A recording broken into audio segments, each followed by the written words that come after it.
నమస్కారం VNR news వార్తలకు స్వాగతం. నా పేరు కృష్ణకుమార్. వార్తల్లో ముందుగా హెడ్లైన్స్.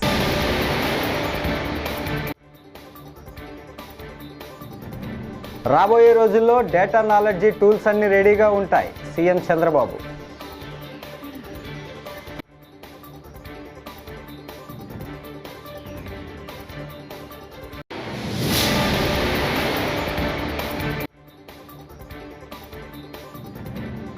జర్నలిస్ట్ కొమ్మినేని శ్రీనివాస్ అరెస్టును ఖండించిన సజ్జల రామకృష్ణారెడ్డి. ఇదంతా తెలుగుదేశం ఆర్గనైజ్డ్ కుట్ర అని ఆరోపణ.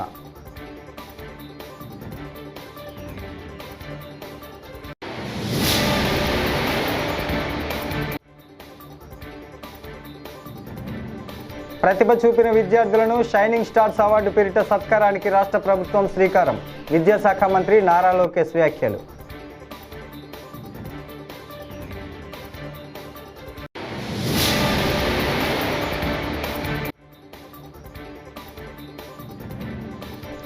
రాష్ట్రంలో లా అండ్ ఆర్డర్ లేదని కూటమి ప్రభుత్వం దాన్ని అసలే పట్టించుకోదని వైఎస్ఆర్సీపీ నేత మాజీ మంత్రి అంబటి రాంబాబు ఆగ్రహం. ఇక డీటెయిల్స్ చూస్తే ఏపీ ప్రభుత్వం కీలక నిర్ణయం తీసుకుంది. రాష్ట్ర వ్యాప్తంగా 175 నియోజకవర్గాల యాక్షన్ ప్లాన్ కార్యాలయాలను ముఖ్యమంత్రి చంద్రబాబు నాయుడు సోమవారం వర్చువల్గా ప్రారంభించారు. ఈ సందర్భంగా సీఎం మాట్లాడుతూ ప్రపంచంలో యువత ఎక్కువగా ఉన్న దేశం ఇండియా అని అన్నారు. బ్రాండింగ్ అనేది ఇప్పుడు చాలా ముఖ్యమని తెలిపారు. అలాగే ఆంధ్రప్రదేశ్లో స్వచ్ఛాంధ్రను అమలు చేస్తున్నామని తెలిపారు.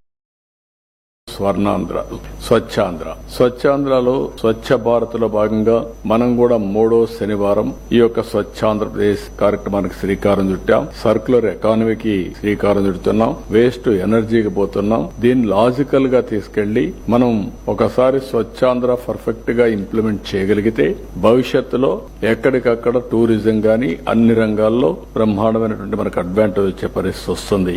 ఇది కాకుండా 10వది మీరు ఆలోచిస్తే డీప్ టెక్. ఈ డీప్ టెక్ తో టెక్నాలజీ బాగా మెచ్యూర్ అయింది. ఇక్కడుండే ఎమ్మెల్యేస్ అందరం ఉన్నాం, ఎంపీలు ఉన్నారు, అధికార యంత్రాంగం ఉంది. ఈ రోజు మనందరం కూడా వాట్సాప్ గవర్నెన్స్ ద్వారా దగ్గర 450 సేవల్ని మనం ఆన్లైన్ లో ప్రొవైడ్ చేస్తున్నాం. ఇంకొక 12వ తారీఖుకి ఇంకా ఒక 20-30 పెరుగుతాయి. అల్టిమేట్ గా 2 నెలల్లో 100% సర్వీసెస్ అన్ని వాట్సాప్ లో ఇచ్చే అవకాశం వస్తుంది. గవర్నమెంట్ లో కూడా హిస్టారికల్ డేటా ఉంది డిఫరెంట్ డిపార్ట్మెంట్స్ కి. ఇప్పుడు ఏఐ వచ్చింది, క్వాంటమ్ కంప్యూటింగ్ వచ్చింది. దీనివల్ల రాబోయే రోజుల్లో మీరు చూసినప్పుడు హిస్టారికల్ డేటా ఉంది, గ్లోబల్ నాలెడ్జ్ ఉంది, టూల్స్ రెడీగా ఉన్నాయి. ప్రజెంట్ కావాల్సిన నాలెడ్జ్ ని మీరు ఒకసారి చూస్తే ఇన్ఫర్మేషన్ ని శాటిలైట్ ద్వారా, డ్రోన్ ద్వారా, సీసీటీవీ కెమెరా ద్వారా, ఐఓటీస్ లేకపోతే వేరబుల్స్, ఇంకొక పక్కన ఏవే సెన్సార్స్ ఇవన్నీ వచ్చేసాయి. ఇవి వచ్చినప్పుడు రియల్ డేటా వస్తుంది. అవేర్ అని ఒక వ్యవస్థ పెట్టాం. 40 పారామీటర్స్ రియల్ టైమ్ లో మనం మానిటర్ చేయబోతున్నాం. ఆటోమేటిక్ గా అవేర్కి వస్తే అక్కడి నుంచి ఏ ఇన్ఫర్మేషన్ కావాలన్నా air quality, air direction, wind direction, అదే మాదిరిగా టెంపరేచర్, లేకుంటే cyclone prediction, thunderbolt prediction, flood management, లేకుంటే రిజర్వాయర్స్ వాటర్ లెవెల్, ఇలాంటివి ఒక 40 దాకా ఈజీగా మనం ఐడెంటిఫై చేసే పరిస్థితికి వస్తున్నాం. అయితే ఇవన్నీ ఒక ఎత్తు అయితే దీన్ని అమలు చేసే నాయకత్వం కావాలి, లీడర్స్ కావాలి. అటు గవర్నమెంట్ లో ఉండే అధికార యంత్రాంగం, ఇటు గౌరవ ఎమ్మెల్యేలు, గౌరవ ఎంపీలు, మంత్రులు, మనందరం కలిసి సమిష్టిగా మనం ముందుకు పోగలిగితే మనం అనుకున్న లక్ష్యాలు నెరవేరే పరిస్థితి వస్తుంది. అయితే రాష్ట్ర స్థాయి ఒకటేది ఇక్కడ కాకుండా దీనికి హైరార్కీ ఎస్టాబ్లిష్ చేసుకుంటున్నాం.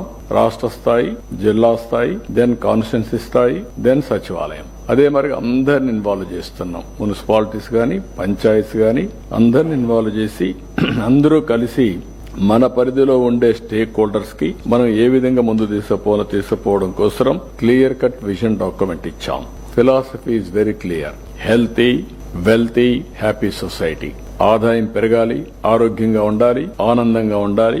ఈ 3 ప్రిన్సిపల్స్ పైన మనం ముందుకు పోయే పరిస్థితికి వచ్చాం. సీనియర్ జర్నలిస్ట్ కొమ్మినేని శ్రీనివాసరావు అరెస్టుపై వైసీపీ రాష్ట్ర కోఆర్డినేటర్ సజ్జల రామకృష్ణారెడ్డి తీవ్రంగా స్పందించారు. ఇది పూర్తిగా తెలుగుదేశం పార్టీ అనుబంధ ప్రచార సంస్థలు పక్కా పథకం ప్రకారం చేస్తున్న కుట్ర అని ఆయన ఆరోపించారు. ఈ నెల 6వ తేదీ ఉదయం ఒక టీవీ చర్చా కార్యక్రమంలో జరిగిన చిన్న సంఘటనను అడ్డం పెట్టుకొని 3 రోజులుగా రాద్ధాంతం చేసి దానికి పరాకాష్ఠగా కొమ్మినేని శ్రీనివాసరావును అరెస్టు అక్రమంగా చేశారని సజ్జల ఆరోపించారు. ఆర్గనైజ్డ్గా ఒక పథకం ప్రకారము ఇప్పటికీ కంటిన్యూ అవుతోంది. తెలుగుదేశం పార్టీ, ఆ పార్టీకి సంబంధించిన ప్రచార సంస్థలు, మీడియా పేరుతో నడుస్తున్న ప్రచార సంస్థలు, ఆ పార్టీ పెట్టుకున్న 100-200 పైగా యూట్యూబ్ ఛానళ్ళు, ఆ పార్టీకి సంబంధించి నాయకులుగా చలామణి అవుతున్న వాళ్ళు, ఆ పార్టీ అధ్యక్షుడితో సహా వివిధ దశల్లో ఒక కోఆర్డినేటెడ్గా సమన్వయంతో 3 రోజులుగా చేస్తున్న రాద్ధాంతం, దాని పరాకాష్ఠగా ఇంతకుముందే కొమ్మినేని శ్రీనివాసరావు గారి అరెస్టు, అక్రమ అరెస్టు, ఇవన్నీ చేస్తున్నది అధికార పార్టీ, రూలింగ్ పార్టీ. 6వ తేదీ ఉదయం చర్చలో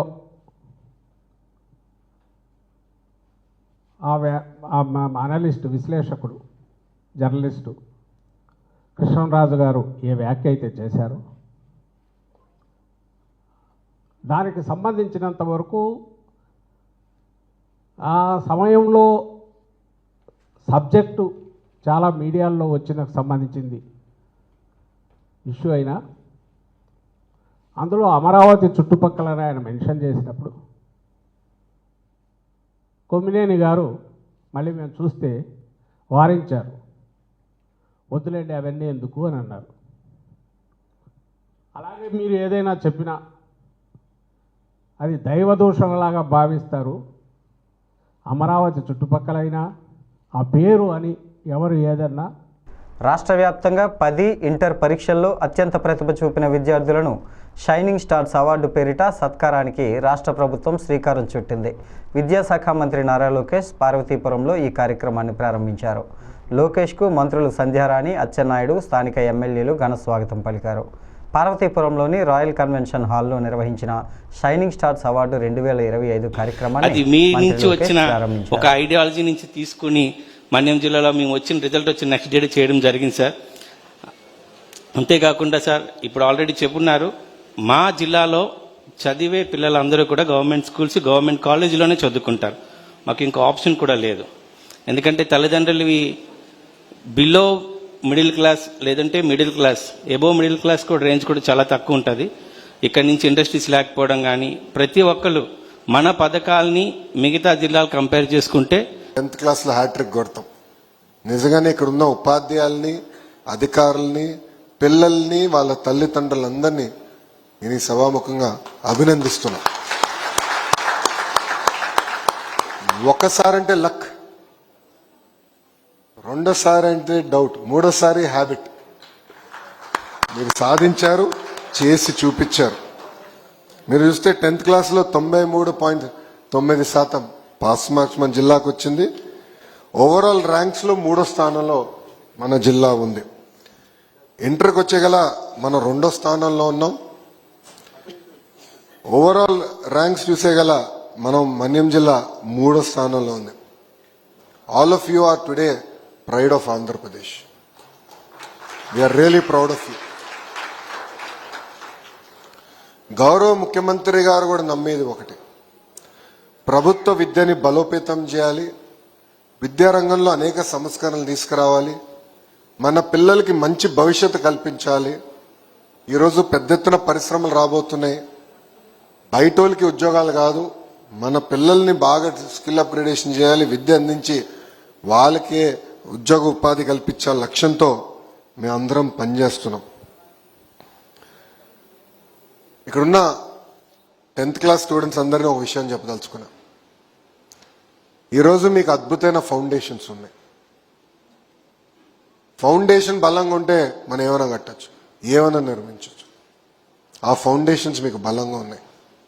ఇక్కడి నుంచి మీరు ఎదగాలి, లీప్ దూకాలి, వచ్చిన అవకాశాలని వినియోగించాలి. మీతో ప్రభుత్వం ఉంది, మీకు అండగా నిలబడతాం. బాగా చదవాలని ఇక్కడున్న 10th క్లాస్ స్టూడెంట్స్ అందరినీ నేను కోరుతున్నా. ఇంకా 12th క్లాస్ స్టూడెంట్స్కి వచ్చేగల పరీక్ష ఇప్పుడే మొదలవుతుంది. ఆ పరీక్ష పేరే జీవితం. దేవుడు మనందరికీ ఒక్కొక్కరికి ఒక రకమైన పరీక్ష పెడతారు. మన కుటుంబానికి ఒక పరీక్ష పెడతారు. కానీ ఆ పరీక్ష జయించే శక్తి కూడా మనకి దేవుడు ఇస్తారు. కష్టకాలాలు అనేది అందరికి వస్తాయి, కానీ ఫోకస్ అనేది చాలా చాలా అవసరం. మీ అందరు తెలుసు 12th క్లాస్ వరకు నేను హైదరాబాద్లో చదివాను. దాని తర్వాత ఇంజనీరింగ్ అమెరికాలో చేశాను, 2 సంవత్సరాలు అక్కడ పనిచేశా. MBA కూడా స్టాన్ఫర్డ్లో చేశాను. చాలా మంది అడిగారు భారతదేశానికి అమెరికాకి తేడా ఏంటని. నేను all party parliamentary delegation England, France, Italy, Denmark, Germany, Brazils వంటి 6 యూరప్ దేశాల్లో పాక్ ప్రాయోజిత ఉగ్రవాదాన్ని వ్యాప్తిపరచడంతో భారత్ తీసుకున్న ఆపరేషన్ సింధూర్ యుద్ధ చర్యను వివరించేందుకు వెళ్లడం జరిగిందని ఎంపీ దగ్గుబాటి పురంధేశ్వరి అన్నారు. విదేశాల్లో భారత్కు మద్దతు సాధించడం, మన అభిప్రాయాలని స్వాగతించడం జరిగిందని ఆమె ఈ సందర్భంగా పేర్కొన్నారు.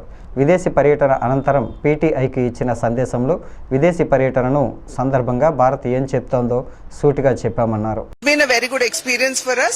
In fact, we have been to 6 countries and we have spoken to various to government officials, representative of governments, parliamentarians and even the Indian diaspora. And there has been great reception. It was received very well. And we have also brought to their notice the unseen aspects of terrorism that India has been suffering for all these decades to the government officials and the representatives. So they are very well aware, they are sympathetic towards us and they have recognized terrorism and we have also produced evidences to them. So we are confident that they will continue supporting us. రాష్ట్రంలో law and order లేదని, కూటమి ప్రభుత్వం దాన్ని అసలే పట్టించుకోదని వైఎస్ఆర్సీపీ నేత మాజీ మంత్రి అంబటి రాంబాబు అన్నారు. సీనియర్ పాత్రికేయుడు, రాజకీయ వ్యవహారాల వ్యాఖ్యాత కొమ్మినేని శ్రీనివాసరావు అరెస్టు నేపథ్యంలో ఆయన సోమవారం మీడియాతో మాట్లాడారు. కూటమి ప్రభుత్వం అక్రమ కేసుల్లో కొత్త సాంప్రదాయానికి తెరలేపింది. కిరా కార్పి, సీమరాజా లాంటి వాళ్ళు దారుణంగా మాట్లాడుతున్నారు. వాళ్లపై ఫిర్యాదులు చేసిన చర్యలు ఉండవు. ఎల్లో ఛానల్స్ దారుణంగా మాట్లాడుతున్నాయి, అయినా పట్టించుకోరు. సీనియర్ పాత్రికేయులు కొమ్మినేని అరెస్టు అప్రజాస్వామికం, చంద్రబాబు ఆయనపై కక్ష కట్టారని అంబటి ఈ సందర్భంగా ప్రస్తావించారు. అరెస్ట్ చేయడంతో అది పక్కన పెట్టి ఈ అరెస్ట్ పట్ల మాట్లాడవలసిన అనివార్యమైన పరిస్థితిని ఈ ప్రభుత్వం తీసుకొచ్చింది. This is called diversion politics. ఉన్నటువంటి లైవ్లో ఉన్నటువంటి అంశాలను పక్కకు పెట్టి మొత్తం డైవర్ట్ చేసి దృష్టిని మరల్చేటటువంటి కార్యక్రమంలో ఇవాళ తెలుగుదేశం పార్టీ, తెలుగుదేశం ప్రభుత్వం ఉందని చెప్పడానికి ఇది ఒక తాజా ఉదాహరణ. టోటల్గా రాష్ట్రంలో సంవత్సరం పాటు పరిపాలన చేసినటువంటి ఈ ప్రభుత్వం అన్ని రంగాల్లో ఫెయిల్ అయిపోయింది.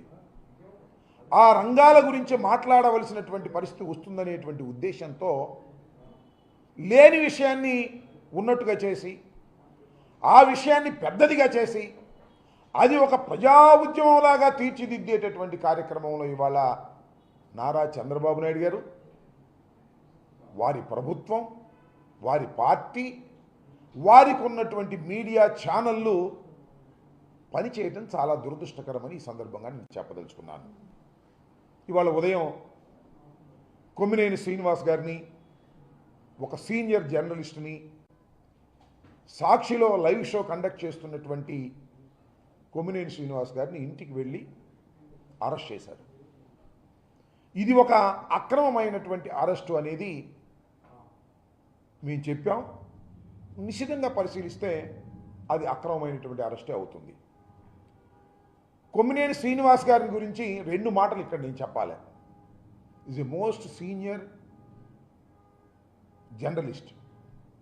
ఇందాక చెప్పినట్టుగా మన సజ్జల రామకృష్ణారెడ్డి గారు ఈనాడులో పనిచేశారు, ఆంధ్రజ్యోతిలో పనిచేశారు, ఈ టీవీ ఛానల్స్ వచ్చిన తర్వాత TV5లో పనిచేశారు, ఎన్టీవీలో పనిచేశారు.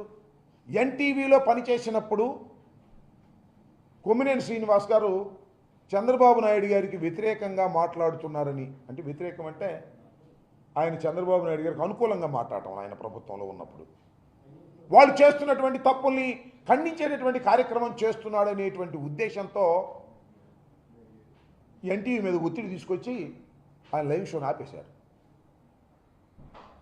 ఆయన్ని దాని నుంచి తీసేస్తేనే మీ ఛానల్ని. కృష్ణా జిల్లా పెనమలూరు నియోజకవర్గం కానూరులో ఓ సెలూన్ ప్రారంభోత్సవంలో AP deputy CM Pawan Kalyan పాల్గొన్నారు. పవన్తో పాటు గన్నవరం ఎమ్మెల్యే యార్లగడ్డ వెంకట్రావు కార్యక్రమంలో పాల్గొన్నారు. ఈ సందర్భంగా పవన్ను చూసేందుకు అభిమానులు భారీగా తరలివచ్చారు. వారికి పవన్ ఆత్మీయంగా అభివాదం చేశారు.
తెలంగాణలో సంచలనం సృష్టించిన ఫోన్ అక్రమ ట్యాపింగ్ కేసులో కీలక పరిణామం చోటు చేసుకుంది. ఈ కేసులో కీలక నిందితుడు ఎస్బీఐ మాజీ చీఫ్ ప్రభాకర్ రావు ఎట్టకేలకు హైదరాబాద్లోని జూబ్లీ హిల్స్కు చేరుకున్నారు. ఫోన్ ట్యాపింగ్ కేసులో A1గా ఉన్న ఆయన ఇవాళ సిట్ ఎదుట విచారణకు హాజరయ్యారు.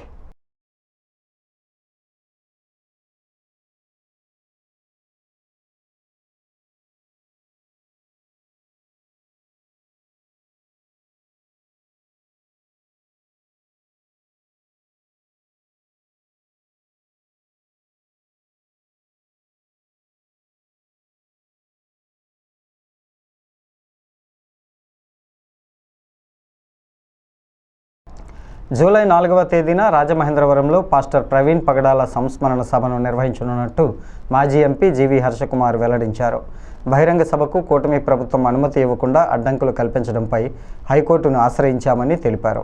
హైకోర్టు సూచనల మేరకు 4 వారాల్లోగా మళ్లీ దరఖాస్తు చేసుకోవాలని, పోలీసులు అన్ని పరిశీలన చేసి సభకు అనుమతి ఇవ్వాలని డైరెక్షన్ ఇచ్చిందని స్థానిక రాజీవ్ గాంధీ విద్యా సంస్థల కాన్ఫరెన్స్ హాల్లో సోమవారం జరిగిన మీడియా సమావేశంలో వెల్లడించారు. ఆయన మాట్లాడుతూ ప్రవీణ్ పగడాల హత్యకు గురయ్యారని నమ్ముతున్న వారందరూ ఏ మతం, ఏ కులానికి చెందిన వారైనా తాము నిర్వహించే బహిరంగ సభకు తరలి రావాలంటూ పిలుపునిచ్చారు. అంటే ప్రజల దగ్గర దారుణంగా ప్రజల సొమ్ముని భయంకరంగా దోచుకుంటున్నాడు తప్పితే ఇంకోటి ఏం లేదు. మొన్న ఆయన అన్నాడు, ప్రవీణ్ పగడాల సహజ మరణం అయితే, ప్రవీణ్ పగడాల అంట పాస్టర్ అంట, సహజ మరణం అయితే ఈ పార్టీ మన ఏదో హత్య జరిగిందని చెప్పి కొంచెం చిల్లరగా మాట్లాడాడు. మీరు చిల్లరగా మాట్లాడారన్న విషయం ప్రజలు గమనించారు. మరి ఎందుకు మీరు మా మీటింగ్ జరగకుండా హైకోర్టులో వాదోపవాదాలు చేస్తూ ఉన్నారు? మా లాయర్ అడిగాడు, క్లియర్ అవ్వకపోతే మటుకు మళ్ళీ హైకోర్టుకి రాతపూర్వకంగా ఇమ్మని చెప్పింది. రాతపూర్వకంగా ఇవ్వాల్సిన పరిస్థితులు కూడా ఉంటాయి. కాబట్టి ఈ ప్రవీణ్ పగడాల సంస్మరణ సభ జూలై 4న హత్యని భావించిన ప్రతి ఒక్కళ్ళు ఆంధ్రప్రదేశ్లో హిందూ, ముస్లిం, క్రిస్టియన్ అన్న భేదం లేకుండా సెక్యులర్ వాదులందరూ, మేము ఏ మతానికి వ్యతిరేకం కాదు, గవర్నమెంట్ని క్వశ్చన్ చేస్తున్నాం. హత్యని ఎందుకు యాక్సిడెంట్ అని చూపెడుతున్నారు? దానికి కారణం ఏంటి? హత్యని మీకు తెలుసు. హత్య కాకపోతే ఎందుకు యాక్సిడెంట్ అయితే ఎందుకు ల్యాప్టాప్ తీసుకెళ్లారు, ఎందుకు ఐప్యాడ్ తీసుకెళ్లారు?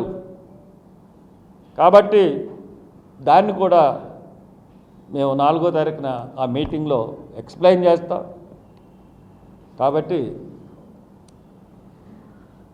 ఈ తెలుగుదేశం వచ్చిన ఈ సంవత్సరం అయింది కాబట్టి ఒక్కసారి మిమ్మల్ని ఆత్మపరిశీలన చేసుకోండి.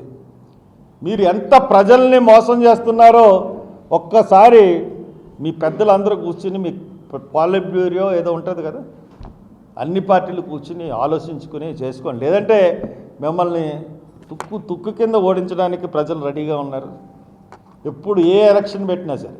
తాను చేయని వ్యాఖ్యలకు కొమ్మినేని శ్రీనివాసరావు క్షమాపణలు చెప్పారని, అయినా కూడా అక్రమంగా అరెస్టు చేశారంటూ మాజీ మంత్రి విడదల రజనీ అన్నారు. సోమవారం తాడేపల్లిలోని వైఎస్ఆర్సీపీ కేంద్ర కార్యాలయంలో ఆమె మీడియాతో మాట్లాడారు. చరిత్రలో ఎన్నడూ లేని విధంగా రాష్ట్రంలో అరాచకాలు, విధ్వంసాలు చోటు చేసుకుంటున్నాయి. ఏడాది పాలనలో ప్రజలకు చేసిందేమీ లేదు, అందుకే డైవర్షన్ పాలిటిక్స్ చేస్తున్నారు చంద్రబాబు పాలనలో మహిళలకు భద్రత లేదు, ఏపీలో శాంతి కూడా లేదంటూ పూర్తిగా శాంతి భద్రతలు క్షీణించాయని అన్నారు. కంప్లైంట్ ఇవ్వడం జరిగింది.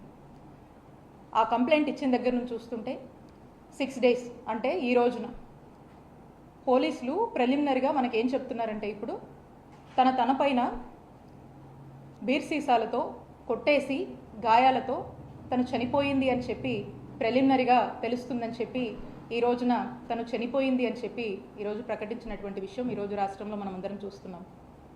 అంటే ఒక్కసారి ఆలోచన చేయండి, 6 రోజుల కింద ఇచ్చినటువంటి కంప్లైంట్ ఆ టైంలో మిస్సింగ్ అని ఒక ఎస్టీ బాలిక ఇంటర్మీడియట్ చదువుతోంది, తను మిస్ అయింది అని చెప్పి బాధతో పోలీస్ స్టేషన్ని అప్రోచ్ చేస్తే పోలీసులు వాళ్ళ యొక్క ఇర్రెస్పాన్సిబుల్ వల్ల, వాళ్ళ యొక్క కేర్లెస్నెస్ వల్ల ఈ రోజున 6 రోజుల తర్వాత తిరిగి చూస్తే తను షీఈ్ నో మోర్, తను చనిపోయింది. పోలీసులు కనుక ఇంత శ్రద్ధ పెట్టున్నా, ఒక స్పెషల్ టీమ్స్ని దింపి ఆ మిస్సింగ్ అమ్మాయి కోసం ట్రేస్ చేస్తున్నా ఈ దారుణం జరిగేది కాదేమో. ఈరోజు ఏమాత్రం కూడా పట్టించుకోనటువంటి పరిస్థితుల్లో మనం చూస్తే ఆ అమ్మాయి ప్రాణాలతో లేదు, ఆ ఫ్యామిలీ ఆ అమ్మాయిని కోల్పోయింది. I convey my deep condolences to her family members. అంటే ఒక్కసారి ఆలోచన చేయండి, స్పష్టంగా లా అండ్ ఆర్డర్ ఫెయిలియర్, ఇది పోలీసుల ఫెయిలియర్ కాదా అని నేను అడుగుతా ఉన్నాను. ఇప్పుడు ఏమన్నా అడిగితే 100 కారణాలు చెప్తారు, 100 కారణాలు స్టార్ట్ చేస్తారు. ఎందుకు స్టార్ట్ చేస్తారంటే వాళ్ళు ఫెయిల్ అయ్యారు కాబట్టి. ఈ పోలీస్ యొక్క ఫెయిల్యూర్ని కప్పిపుచ్చుకునేందుకు చేసేటువంటి ప్రయత్నంలో భాగంగా అనేక సాకులతో, కారణాలతో వాళ్ళు ఇక మొదలు పెడతారు. ఇదొక్కటే కాదు, రాష్ట్రంలో ప్రతిరోజు ఈ ఏడాదిగా ఎక్కడో అక్కడ ఏదో ఒక సంఘటన, ఇలాంటివి ఏదో ఒక ఇన్సిడెంట్ జరుగుతూనే ఉన్నాయి. ఈ ఏటి మీద కూడా ఈ యొక్క కూటమి ప్రభుత్వానికి ఏటి మీద కూడా ఇంట్రెస్ట్ లేదు. వేటిని పట్టించుకుందామని కానీ, అదుపు తప్పిన లా అండ్ ఆర్డర్ విషయంలో ఈరోజు పోలీస్ స్టేషన్లకు వెళ్తే ఏంటి పరిస్థితి?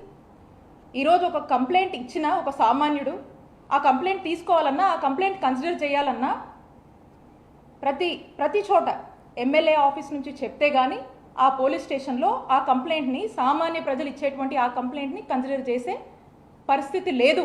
ఈ కూటమి ప్రభుత్వం ఏర్పడ్డాక సామాన్యుడికి స్వేచ్ఛ లేదు ఈ రాష్ట్రంలో స్పష్టమవుతా ఉంది. ఇలాంటి పరిస్థితుల్లో ఎవరికి కూడా న్యాయం జరగట్లేదు. ప్రతి ఒక్కరూ సఫరర్సే, ప్రతి ఒక్కరూ విక్టిమ్స్గా ఈ కూటమి ప్రభుత్వం వచ్చాక ఈరోజు అల్లాడిపోతున్నారనేది స్పష్టం చేస్తా ఉన్నాను. కాపులకు సామాజిక భవనం నిర్మాణానికి కూటమి ప్రభుత్వం 30 సెంట్ల స్థలాన్ని బొమ్మూరు కలెక్టరేట్కు సమీపంలో కేటాయిస్తూ ఉత్తర్వులు జారీ చేయడం పట్ల తమకు చాలా సంతోషంగా ఉందంటూ కాపునాడు ఉమ్మడి ఉభయ గోదావరి జిల్లాల అధ్యక్షుడు గుదే రఘునరేష్ అన్నారు. ది రాజమండ్రి ప్రెస్ క్లబ్లో సోమవారం జరిగిన మీడియా సమావేశంలో ఆయన మాట్లాడుతూ రాష్ట్ర పర్యాటక సాంస్కృతిక సినిమాటోగ్రఫీ మంత్రి కందుల దుర్గేష్, రాజమహేంద్రవరం ఎంపీ దగ్గుబాటి పురంధేశ్వరి చొరవతోనే ఈ స్థలం కేటాయించడం జరిగిందని వివరించారు. విజయవాడ కేంద్రంగా కాపునాడు 15 రాష్ట్రాల్లో అధ్యక్షుడు యాళ్ల సుబ్రహ్మణ్యం ఆధ్వర్యంలో పనిచేస్తుందన్నారు.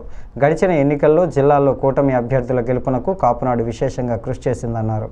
సామాజిక భవనం నిర్మాణానికి స్థలం కావాలని గతంలోనే అందరికీ వినతి పత్రాలు ఇచ్చామని అన్నారు. అది ఇప్పుడు కార్యాచరణలోకి వచ్చిందని మంత్రి దుర్గేష్ ఇతర ప్రజాప్రతినిధులు చొరవ తీసుకొని నిర్మాణానికి నిధులు త్వరితగతిన మంజూరయ్యేలా చూడాలని కోరారు. పలువురు కాపునాడు నాయకులు ఈ కార్యక్రమంలో పాల్గొన్నారు.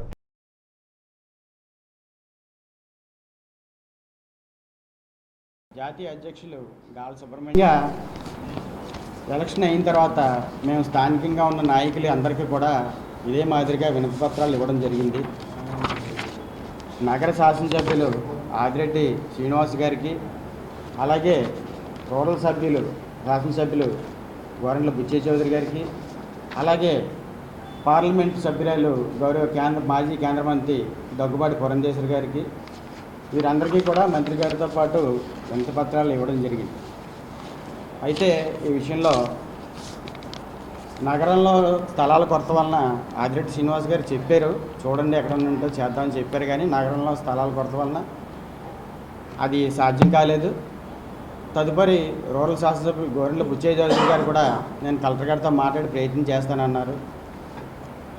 ఇక్కడ చెప్పుకోవాల్సిన విషయం ఏంటంటే, మరి పార్లమెంట్ సభ్యురాలు దగ్గుబాటి పురంధేశ్వరి గారు మొదట ఈ విషయంలో విశేషంగా కృషి చేశారు.